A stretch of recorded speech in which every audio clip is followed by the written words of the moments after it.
মুখ্যমন্ত্ৰী হিমন্ত বিশ্ব শৰ্মাৰে হওক কোনোফালে যেন চাউল নিখিজা হৈছে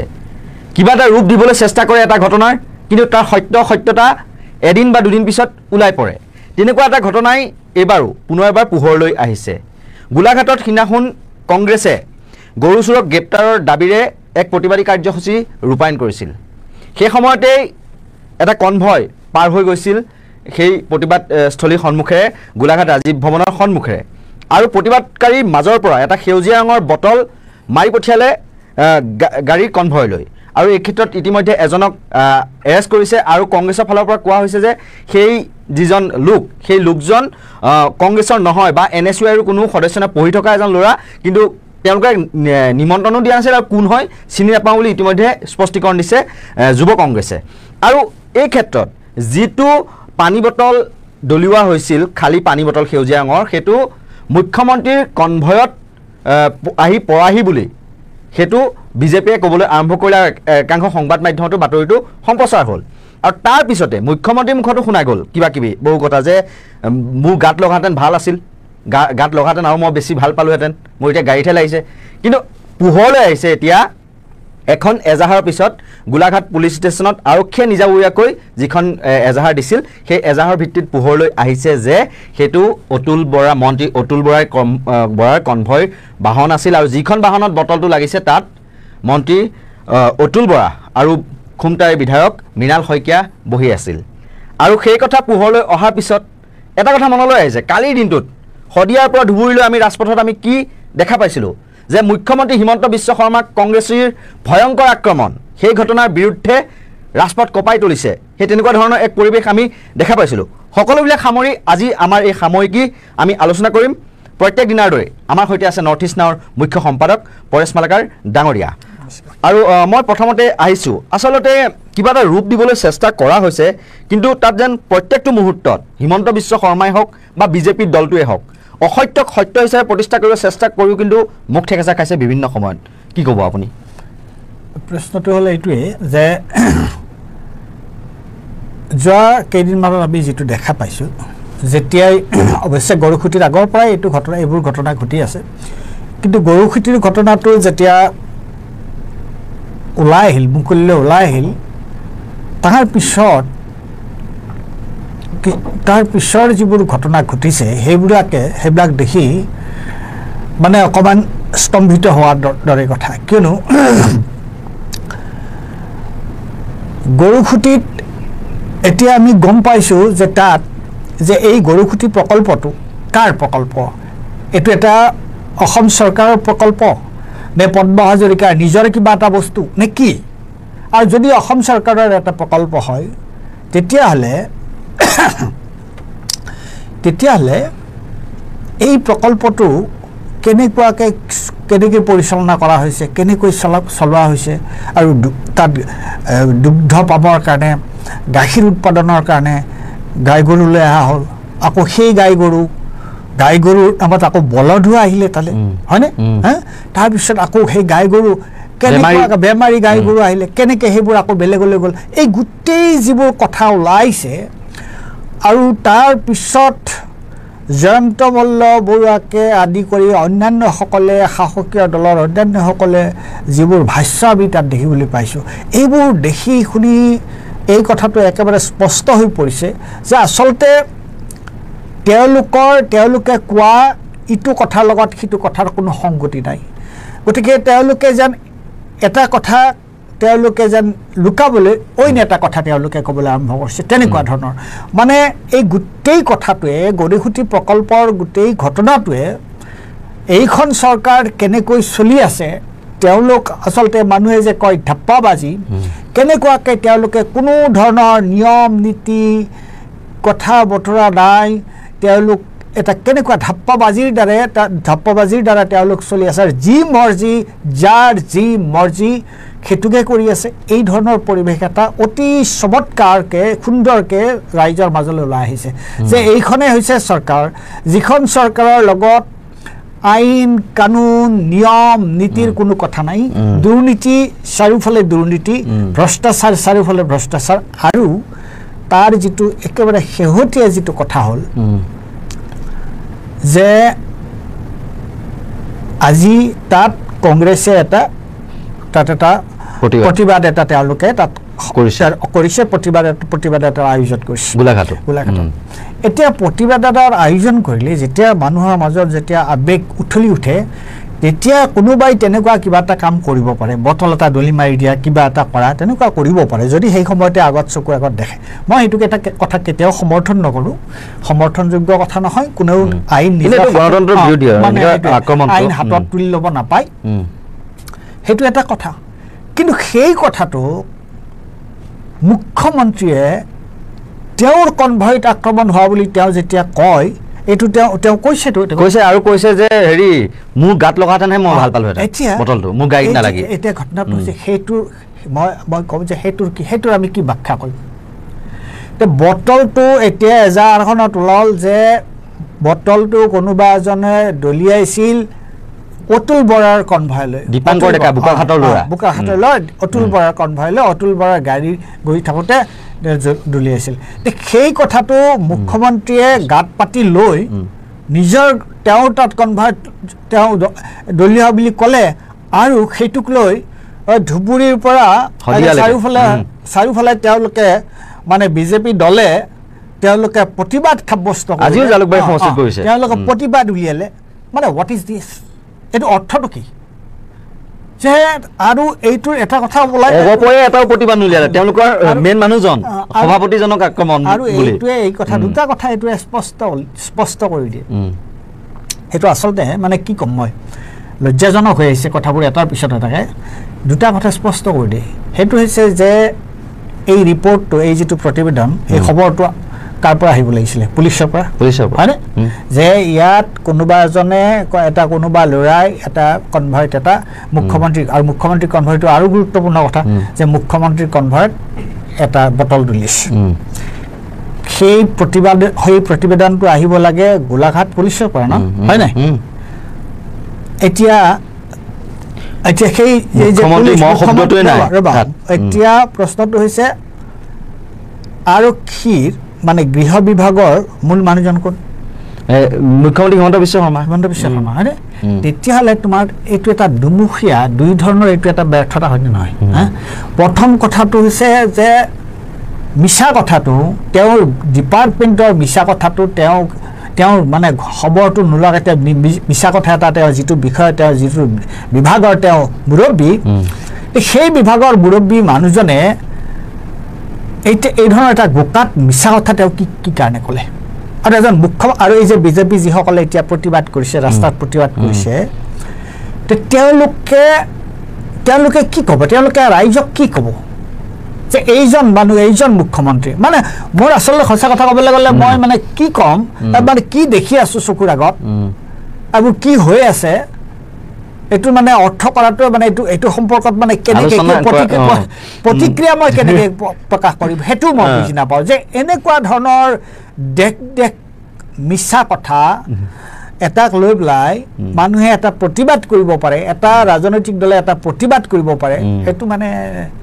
অৱশ্যে কিন্তু এটা কথা মই এটা কথা কওঁ ভাৰতীয় জনতা পাৰ্টি দলটোৱে কিন্তু তেনেকুৱা তেওঁলোকে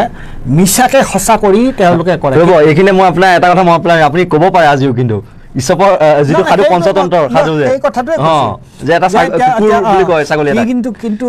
ইণ্টাৰেষ্টিং কথা হ'ল এইটোৱে ইয়াত সেইটোৱে তেওঁলোকৰ কাৰণে প্ৰব্লেম কিয় হ'ল বামুণৰ ছাগলী না ইয়াত প্ৰব্লেমটো হ'ল কি জানা ইয়াত প্ৰব্লেমটো হ'ল এইকাৰণে যে মিছা কথাটো ইমান স্পষ্টকৈ ওলাই আহিল ইয়াৰ পিছত তেওঁলোকে আকৌ এইটো কেনেকৈ কৈ থাকিব মানে এতিয়া আজিলৈকে কৰিলে যেতিয়া গোলাঘাট পুলিচৰ এজাহাৰত তেওঁলোকে লিখিলে যে আচলতে এই বটলটো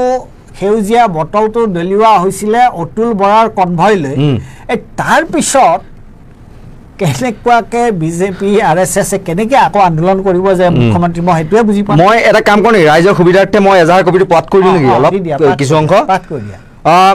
to the office in charge Golaghat police station Golaghat Assam আমাৰ স্ক্ৰীণত সেইটো দেখুৱাই আছোঁ আমি subject request to registration of FIR against Youth Congress members. Sir, I have the honor to report that today Two VVIP programs were held at Golaghat, one at the government Besborough Sports Complex and the other at the GDSA Indoor Stadium. For these programs, sufficient numbers of police personnel were deployed to maintain law and order situation. During the events, members of Youth Congress Golaghat District Committee demonstrated protest at Congress Bhavan, Golaghat regarding the issue of the Gir cow. They shouted slogan against Jayanta Malla Borua, Honorable Minister, and attempt to show black flags. 8 numbers of black flags were seized from their procession. They also tried to come out to the road to demonstrate protest and create law and order problem. However, police personnel confined the Youth Congress members inside the Congress Bhavan, Golaghat, and no one was allowed to come out. During the agitational program at about 1:20 p.m., some miscreants from Congress Bhavan located adjacent to the road threw a green color plastic bottle 1 liter to the convoy of Sri Atul Bora, Honorable Minister. It hit the Kia vehicle with registration number AS01GF6600. Throwing a bottle at the vehicle of an Honorable Minister of Assam from the premises of Congress Bhavan, where Youth Congress members were demonstrating against the government of Assam, intended to threaten the safety and security of the Honorable Minister, indicating a criminal conspiracy. Any serious threat to a minister or a VVIP is extremely serious in nature and many jeopardize the sovereignty, unity and integrity of India, undermine the authority and legitimacy of the democratically elected government.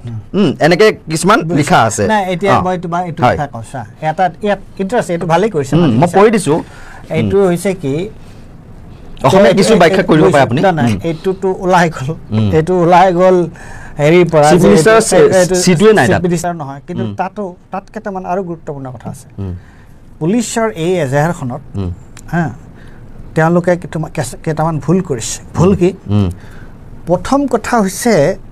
যে 7খন black flag লৈ Congress 8খন black flag লৈ কলা পতাকা লৈ তেওঁলোকে প্ৰতিবাদ জনাইছিল আৰু শেষ কৰিছে কিখন আৰে 8খন কলা পতাকা লৈ তেওঁলোকে ৰাজপথলৈ ওলাই আহি প্ৰতিবাদ কৰিলে প্ৰতিবাদ কৰাটো তোমাৰ ভাৰতীয় নাগৰিকৰ সংবিধান প্ৰদত্ত এটা অধিকাৰ শান্তিপূৰ্ণভাৱে তেওঁলোকে প্ৰতিবাদ কৰিলে 8খন কলা পতাকা লৈ ওলাই আহি এটো এনেকুৱা কি মানে তোমাৰ মহাভাৰত শুদ্ধ হোৱা কথা তাত যে লিখিছে সবৰেডিটি ইন্টিগ্ৰিটি মানে ভাৰতবৰ্ষৰ সাৰ্বভৌমত্ব একতা সংহতি বাবা দিন ৰাত তোমালোকৰ মিনিষ্টাৰে দিন ৰাত এনেকুৱা ধৰণৰ কথা কৈ আছে যিয়ে সংবিধানৰ মৌলিক যেটো কাঠামো সংবিধানৰ যেটো প্ৰস্তাৱনাত যিখিনি কথা লিখা আছে তাক ভায়োলেট কৰিছে আৰু 8খন কলা পতাকা লৈ আৰু এটা পানী বটল সেউজীয়া পানী বটল মই কেতিয়াও সাপোৰ্ট কৰা নাই পানী বটল দুলিৰ কথাটো কিন্তু 8খন কলা পতাকা লৈ এজন মিনিষ্টাৰ কলা পতাকা লৈ প্ৰতিবাদ কৰোতে চৰকাৰৰ বিৰুদ্ধে প্ৰতিবাদ কৰোতে এনেকুৱা কি মানে ল এণ্ড অৰ্ডাৰৰ সিচুৱেচন হল আৰু তাকো কংগ্ৰেছ ভৱনৰ মাজতে তেওঁলোকক সীমাবদ্ধ কৰিছে দিস ইজ ইলিগেল মই তোমাক কৈছো এইটো আজি তেওঁলোকে যেটো কৰিছে সৰ্বত্ৰ সমগ্ৰ ভাৰত অসমত তেওঁলোকে যেটো কৰি আছে নহয় যে মানুহক ৰাস্তালৈ আহি তেওঁলোকে প্ৰতিবাদ কৰিবলৈ দিয়ে কি কাৰণে তোমালোকে প্ৰতিবাদ কৰিবলৈ দিয়ে ইয়েস যে কোনোবাই তোমাৰ মিনিষ্টাৰ হেয়ালে কৰিছে you arrest him you take action against him কিন্তু শান্তিপূৰ্ণভাৱে মানুহে যেতিয়া প্ৰতিবাদ কৰে আৰু এতিয়া ইউথ কংগ্ৰেছে কলে যে সেইজন লৰা বলে নহয় বুলি তেওঁলোকে কৈছে চিনি নাপাও বুলি কৈছে শান্তিপূৰ্ণভাৱে যেতিয়া মানুহে প্ৰতিবাদ কৰে তেতিয়া তেওঁলোকক প্ৰতিবাদ কৰা তেওঁলোকৰ অধিকাৰ আছে সেইটো এটা কথা গতিকে এইটো এটা হাস্যাস্পদ এই একচুৱেলি মই তোমাৰ এটা কথা ঠিকে আছে যে অতুল বৰাৰ কনভয়তে হৈছিলে চিফ মিনিষ্টাৰৰ কনভয়ত হোৱা নাই কিন্তু তেওঁলোকে যিখন লিখিছে এইটো এটা হাস্যাস্পদ কথা আৰু তাতোকৈ হাস্যাস্পদ কথা হ'ল এইটো য'ত চিফ মিনিষ্টাৰৰ কথাই নাই তাত আকৌ চিফ মিনিষ্টাৰে নিজে স্বয়ং চিফ মিনিষ্টাৰে ক'লে মোৰ গাড়ীটো মই মোৰ গাত পৰা হ'লে ভাল পালোঁ গাড়ীত পৰিছে এতিয়া গাড়ীত পৰিছে হোৱাট ইজ দিছ তেতিয়াহ'লে আৰু অকণমান মানে ইছ্যুটো বহলাব পাৰিলেহেঁতেন হয় নাই আৰে বাবা সঁচা কথা এটা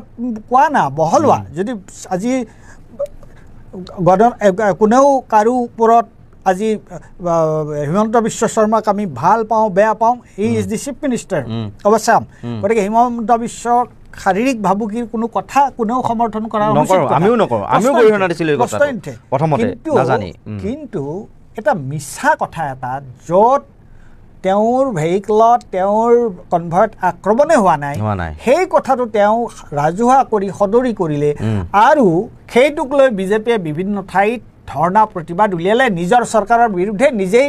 ধৰ্ণা প্ৰতিবাদ উলিয়ালে তে এইবোৰ কি ধৰণৰ মানে গছত গৰু কি বুলি কয় এইটো গছত গৰু উঠা কথা আৰু এইটো দেখোন ডেককৈ তাৰমানে তেওঁ যিটো নিৰাপত্তা ব্যৱস্থা সুৰুঙা থকা বুলি ক'ব পাৰি যিটো এটা জেড প্লাছ চিকিউৰিটি আছে দুটা কথা এটা হৈছে কি being the head of the home department তেওঁৰ তালে কিয় এই তথ্যটো নগলে যে তেওঁ এটা হৈছে তেওঁৰ তালে কিয় নগ'ল তেওঁ মিছা কথাটো কোনে ক'লে তেওঁ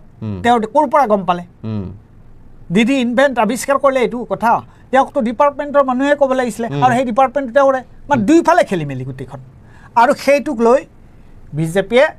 ৰাস্তাত ধৰ্ণা দিয়ে প্ৰতিবাদ কৰে ইয়াতকৈ হাস্যাস্পদ কথা কি হ'ব পাৰে এতিয়া আৰু একটা কথা আমি উল্লেখ কৰোঁ যিহেতু আমি নিৰপেক্ষ মানুহ আমি যেনেকৈ বটল দলীয়া কাৰ্যটো আমি প্ৰথমতে নাজানি পেলাই আমি ব্যক্তিগতভাৱে মই এইটো গৰিহণা দিছিলোঁ যে এইটো ভাল হোৱা নাই গণতন্ত্ৰৰ বিৰোধী কিন্তু এতিয়া জানিব পাৰিছোঁ আমি আচল কথাটো কোনখন বাহন দলিয়াইছিল কেইদিনমান আগতে আমি দেখিছিলোঁ কি ভয়ংকৰ আক্ৰমণ প্ৰদ্যুৎ বৰদলৈ বাহনত ভাঙি পেলালে গোটেই গ্লাছ ভাঙি গ'ল ৰকিবুল হুছেইনক বেটেৰে কোবালে দিন দুপৰতে সেইবিলাক ঘটনাটো বিজেপিত এতিয়া নিমাত হৈ আছিল কিন্তু এতিয়া যে সামান্য এটা পানীৰ বটলৰ ক্ষেত্ৰত তেওঁলোক যে ইমান একে গোটেই ৰাজপথ কপাই তুলিলে কিন্তু সেই সময়তো এটা গৰিহণা দিব লাগিছিল যদি তেওঁলোকে সেইটো তাৰমানে নিৰপেক্ষতা যদি তেওঁলোকৰ আছেই এজন সাংসদৰ ওপৰত আক্ৰমণ এইবোৰ ইয়াত ছবি দেখুৱাই দিয়া না এইবোৰ যে ভূপেন বৰাই যে নাক ভাঙিছিল বিজেপি কৰ্মী ভাঙি দিছিল তাৰপিছত তোমাৰ হেৰি প্ৰদ্যুৎ বৰদলৈৰ গোটেই গাড়ী ভাঙি পেলালে তাৰপিছত ৰকিবুল কেনেকুৱাকৈ আৰু গোবৰ দলিয়াইছিল গ্লাছ ভাঙিছিল সেইবোৰ কি সেইবোৰ অসমৰ মানুহে প্ৰশ্ন কৰিব ন এতিয়া সেইবোৰ কি গতিকে এইবোৰ আচলতে তেওঁলোকৰ আৰু এইটো কথা তুমি প্ৰশ্ন মোক কৰা নে নকৰা মই নাজানো যে মুখ্যমন্ত্ৰীৰ যিবোৰ কথা নিজে কৈছে যে এই ঘটনাটোৰ পিছত এই তোমাৰ গৰুসুটিৰ ঘটনাটোৰ পিছত কংগ্ৰেছক আক্ৰমণ কৰি মুখ্যমন্ত্ৰীয়ে যিবোৰ কথা কৈছে এইবোৰ মানে সকলো শালীনতাৰ সীমা পাৰ হৈ গৈছে যে গৰু খাই তেওঁলোকে হোৱা হ'লে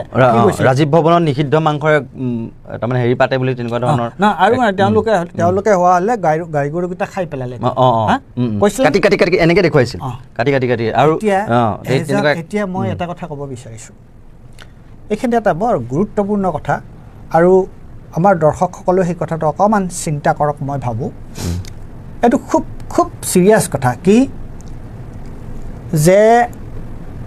ভাৰতবৰ্ষৰ স্বাধীনতা অনা যিটো দল আছিল যিটো আন্দোলন আছিল সেই আন্দোলনটোৰ নেতৃত্বত আছিল কংগ্ৰেছ আৰু তেতিয়া কংগ্ৰেছ এটা শাসকীয় দল নাছিল তেতিয়া আছিল কংগ্ৰেছে ভাৰতীয় স্বাধীনতা আন্দোলনৰ নেতৃত্ব দিছিল আৰু জাতি ধৰ্ম নিৰ্বিশেষে সকলোৱে সেই কংগ্ৰেছৰ ছত্ৰছায়াৰ তলত গান্ধীজী নেহৰু পেটেল তেখেতসকলৰ তলত নেতৃত্বত সেই আন্দোলনত অংশগ্ৰহণ কৰিছিল আৰু তাৰপিছত কংগ্ৰেছ দল আহিল জৱাহৰলাল নেহৰু ভাৰতৰ প্ৰধানমন্ত্ৰী হ'ল চৰকাৰ চলালে আৰু হিমন্ত বিশ্ব শৰ্মা তেওঁ কিমান কংগ্ৰেছত আছিল 15-16 বছৰ বেছি 20 বছৰ মান 21 বছৰ বিজেপি ছিল 21 বছৰ তেওঁ 15 বছৰ মন্ত্ৰী হৈ আছিল হয়নে আজি মই কম যে ভাৰতীয় জনতা পাৰ্টিৰ লোকসকলে বা আৰ এছ এছে এটা কথা চিন্তা কৰা উচিত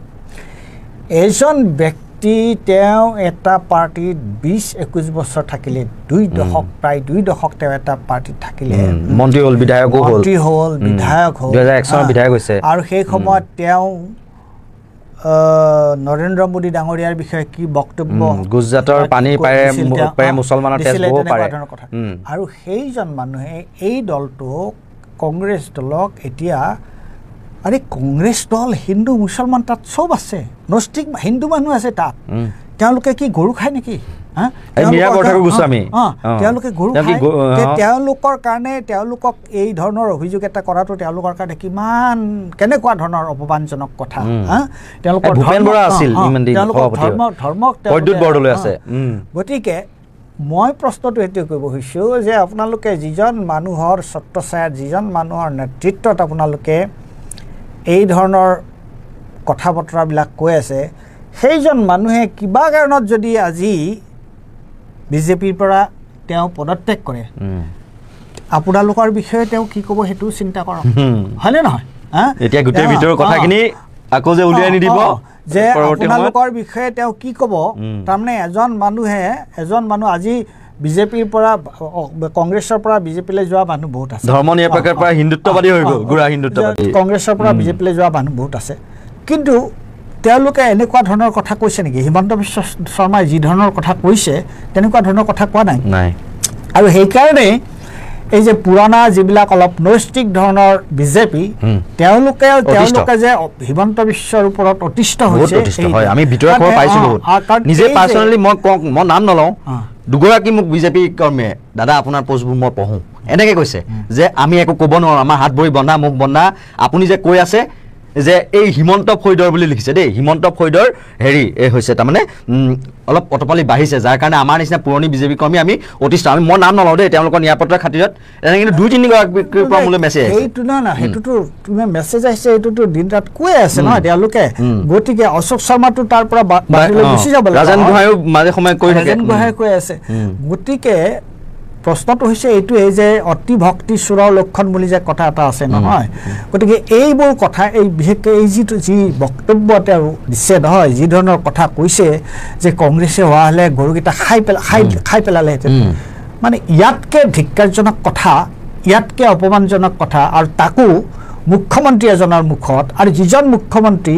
কংগ্ৰেছৰ 15 বছৰ কংগ্ৰেছত গুৰুত্বপূৰ্ণ দায়িত্বত আছিল এইটো অত্যন্ত লজ্জাজনক আৰু অত্যন্ত মুখ্যমন্ত্ৰী এজনৰ মুখত এই ধৰণৰ কথা শোভা নাপায় নিশ্চয়কৈ আমি শেষৰ ভাললৈ আহিছোঁ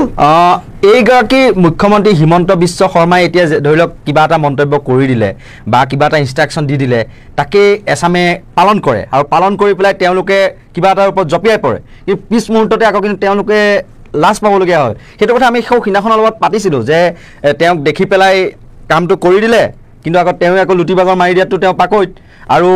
এতিয়া যিগৰাকী মানুহ ধৰ্ম নিৰপেক্ষ আছিল সেইজন এতিয়া হিন্দুত্বৰ পোষ্টাৰবৰ হ'ল আৰু এতিয়া যে বিজেপিৰ পৰা আকৌ যে ওলাই যায় আপুনি কোৱাৰ দৰে তেওঁৰ সমান যে ধৰ্ম নিৰপেক্ষই ভাৰততে নোলাব সেইটো কি মানে আছে গতিকে এই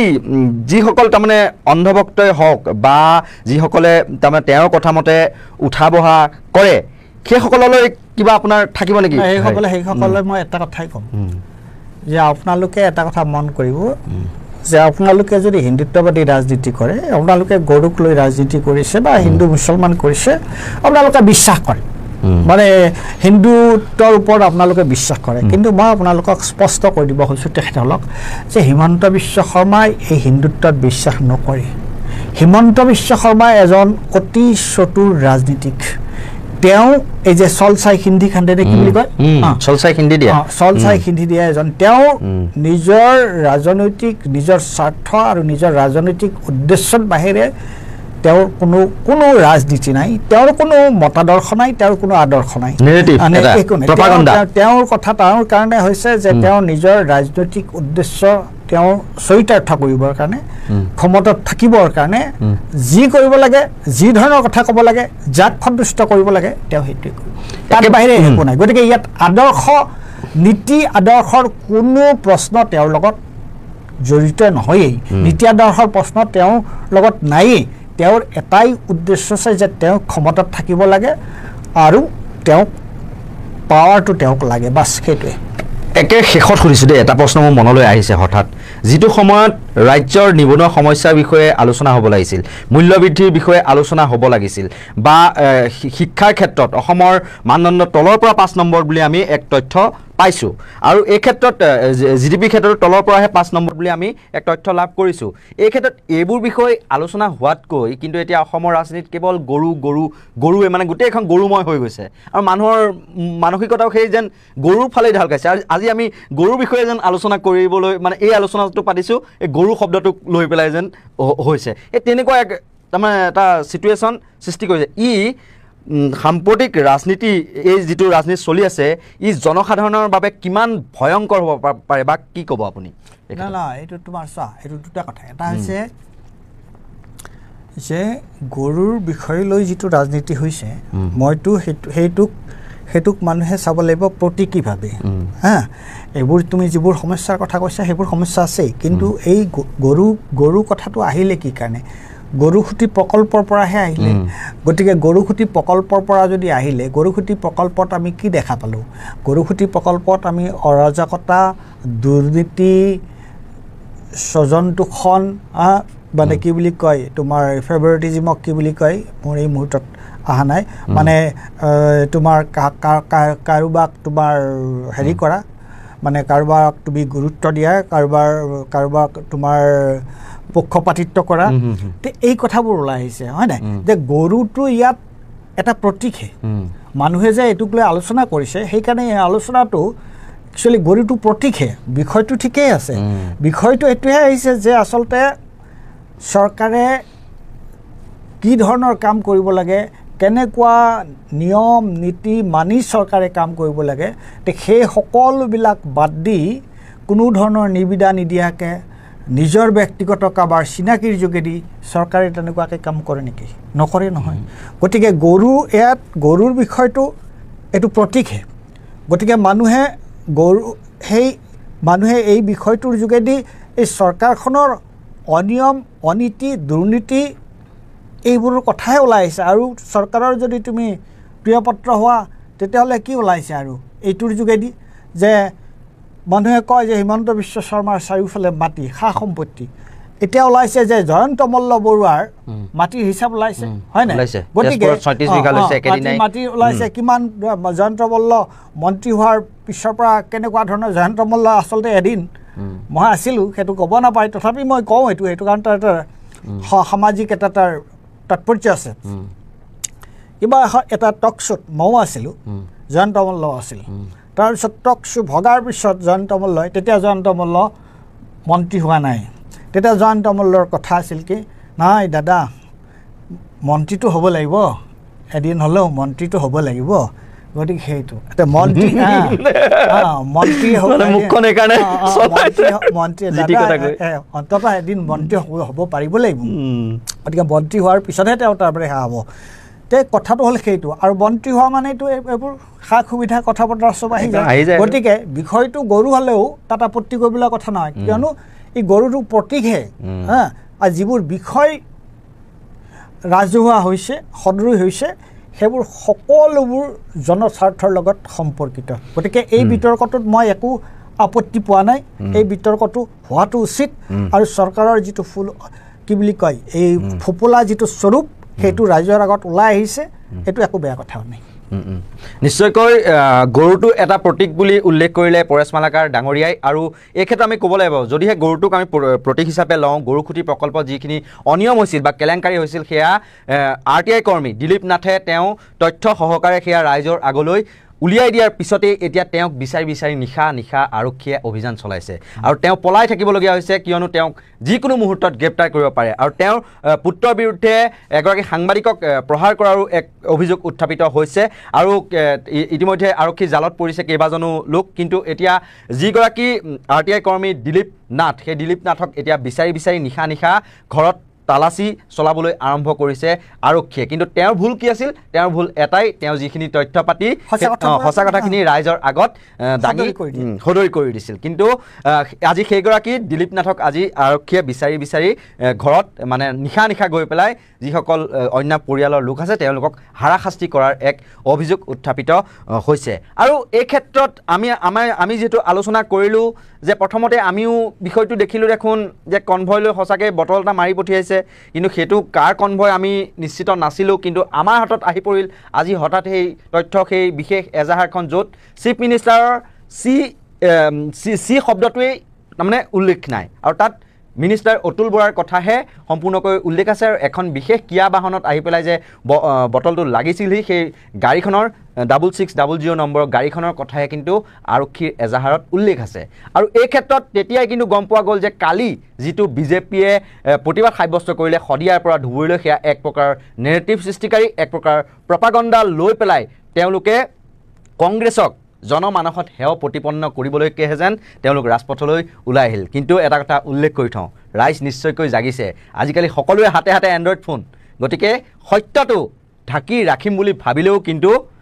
নোৱাৰা হৈ আহিছে। এতিয়া তথ্য ইমান দ্ৰুতগতিত ইণ্টাৰনেটত ভাইৰেল হৈ পৰে। আজি ফেচবুকত এটা ফটো যদি এতিয়া আমি দিওঁ 2-3 হাজাৰ মানুহলৈ হয়তো গুচি যাব, বা 10 হাজাৰ মানুহলৈ সেই ফটোখন বা ভিডিঅ'টো 1 ঘণ্টাৰ ভিতৰতে হয়তো গুচি যাব পাৰে, ইমানে ফাষ্ট হৈ গ'ল দুনিয়া। গতিকে এনেকৈ যদি মিছা মাতে তেতিয়াহ'লে